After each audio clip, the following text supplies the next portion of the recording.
Assalamualaikum warahmatullahi wabarakatuh. Saya di sini mewakili kelompok 1 untuk mempresentasikan hasil diskusi kami mengenai asas Black dan perubahan wujud zat. Kelompok kami terdiri dari saya sendiri, Risada Cahyani Pratiwi, Nabila Dwi Rahmawati, Zulfa Umaroh, Wulan Hilala, dan juga Nadia Sofa Ifati. Nah, yang pertama kita akan membahas asas Black. Apa sih asas Black itu? Asas Black adalah hukum yang menyatakan bahwa untuk semua pertukaran energi panas atau kalor, maka kalor yang diterima materi bersuhu lebih rendah akan sama besar dengan kalor yang dilepas oleh materi bersuhu lebih tinggi. Kemudian, penerapan secara matematis yaitu kalor lepas sama dengan kalor terima dengan Q sama dengan MC delta T. Nah, M1 itu massa materi bersuhu lebih tinggi. C1 kalor jenis materi bersuhu lebih tinggi. T1 merupakan suhu materi bersuhu lebih tinggi. M2 massa materi bersuhu lebih rendah. C2 kalor jenis materi bersuhu lebih rendah. T2 adalah suhu materi bersuhu lebih rendah. Dan Tm adalah suhu akhir campuran. Kemudian perpindahan panas. Perpindahan panas ini dibagi menjadi 3, ada konduksi, konveksi, dan juga radiasi. Nah, yang pertama kita akan membahas konduksi. Apa sih konduksi itu? Konduksi merupakan energi panas bergerak tanpa disertai pergerakan permanen medium yang menjadi penghantar panas.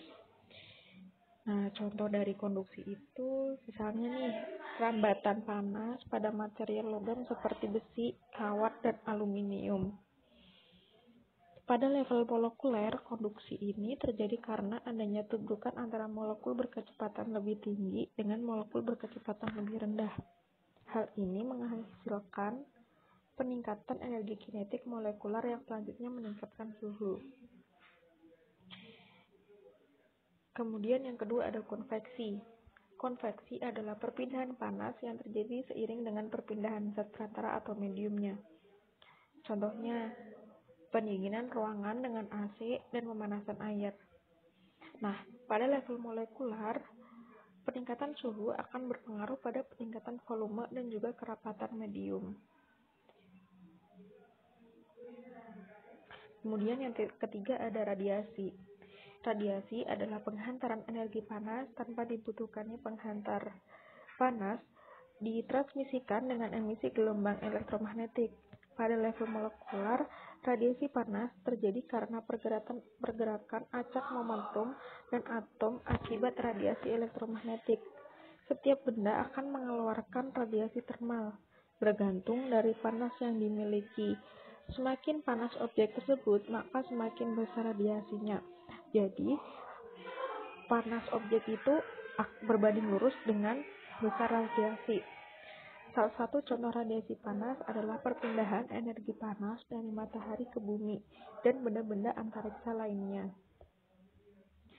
Kemudian selanjutnya kita akan membahas tentang kalor laten. Kalor laten merupakan kalor yang digunakan oleh zat untuk mengubah wujudnya. Nah, besarnya kalor laten itu adalah kalor yang diterima atau dilepas tiap satuan massa. Jadi, persamaan kalor laten itu adalah massa dikali dengan kalor laten atau kalor laten sama dengan kalor dibagi sama massa. Dengan Q adalah kalor yang diperlukan dengan satuan joule atau kalori, kemudian kalor laten dengan simbol L dengan satuan joule per kilogram atau kalori per gram, kemudian M ada massa dengan satuan kilogram atau gram. Ada 4 bentuk perubahan wujud, yaitu melebur, membeku, mendidih, dan mengembun. Dengan demikian ada 4 jenis kalor laten, yaitu ada kalor lebur, kalor beku, kalor didih atau kalor uap, dan juga ada kalor embun.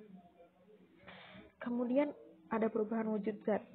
Nah, perubahan wujud zat ini itu dibagi menjadi 2. Ada perubahan fisika dan juga perubahan kimia. Perubahan fisika adalah perubahan suatu zat yang tidak disertai dengan pembentukan zat yang jenis baru. Dalam perubahan wujud zat ada 6 jenis, yaitu ada mencair, membeku, mengkristal, mengembun, menyublim. Nah, yang pertama ada mencair. Mencair adalah peristiwa perubahan wujud zat dari padat menjadi cair dengan mengandalkan energi panas. Kemudian membeku ada peristiwa perubahan wujud zat dari cair menjadi padat, dan dalam peristiwa ini zat melepaskan energi panas. Kemudian yang ketiga itu ada mengkristal, adalah peristiwa perubahan wujud zat dari gas menjadi padat.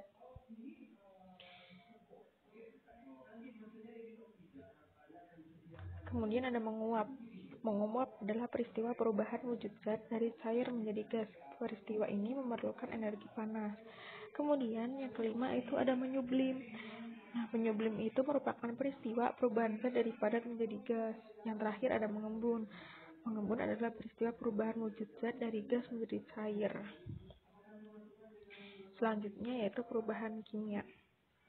Perubahan kimia merupakan perubahan suatu zat yang menghasilkan zat baru, di mana perubahan kimia ini itu bersifat permanen, yang artinya zat hasil dari terbentuknya itu tidak dapat diubah lagi ke mulanya atau zat asalnya. Nah, yang pertama itu ada perubahan warna. Suatu zat mempunyai warna tertentu tergantung komposisi dan kandungan unsur atau senyawa dalam zat tersebut. Kemudian ada perubahan suhu. Reaksi kimia terjadi karena adanya perubahan energi yang menyertai reaksi kimia.